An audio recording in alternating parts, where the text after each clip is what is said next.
একদিন আমি যারা শিখেছি সেটা আমার শিখায় মনে বুঝতে গেছে গুলিস্তান কোথায় কি রে তারা এরকম করে গেলে কেন?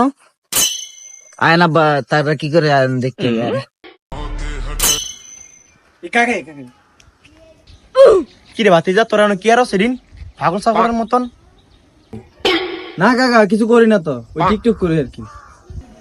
দূর বেটা তোরা কি টিকটক মিকটক করস বেটা? টিকটকই তোকে বাদ দিব বেটা। আমার ফলোয়াররা দেখ বেটা, ডাক্তারিতে বেটা ভর্তি করে দিন দিয়েছি বেটা। আচ্ছা কাকা থায়েন নাইলে আমরা বাড়িতে যাই গা অনেকদিন দেখা যাবে। কি রে ভাতিজা মাত্র তো এলাম, আরে দাঁড়া দাঁড়া বেটা কথা আছে তো তোকে লগে দেখছস মানে কয়েকটা বালা কথা কইছি আরে বলা হয় না গেছে গিয়া এর লগে মিলিস মিলিস টিলিস না বুঝছ নি, খুব নষ্ট কলা হয় না এগুলা। আয় বাইর যাই আয়। ও ভাতিজা কি অবস্থা? এই তো কাকা ভালোই, আপনার কি অবস্থা?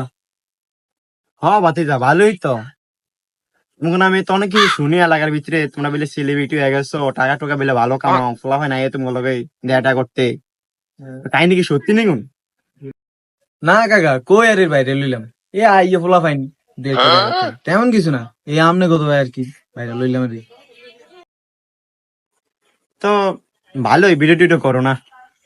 ওটা কার বাড়ি? বাড়ির সামনে বসে রয়েছে আড্ডুটা, তো মানুষ কি কিনে মনে করবে এমনি তো তোমরা টিকটক মিকটক করো, কার বাড়ির সামনে বসে রয়েছে মিয়া? না কাকা কার বাড়ির সামনে থাকবো, এ আম গই বাড়ি ছোটখাটো করছি একটা। কি কষ্টি ভাবলি যেটা টিকটক মিকটক কইরা বাড়ি টাড়ি কইলালি বুঝলাম না কিছু। 2 মাস আগে তো সামনে আমরা ডাক্তারের ভিতরে ভর্তি করতে নিয়েছিলাম, শালা তো কোনো কিছু কামই না, তারা দেখা কিছু হয়নি দেখ তো গুলোকে নিয়ে শালার নিয়ে আমরা টিকটক করতে করে যা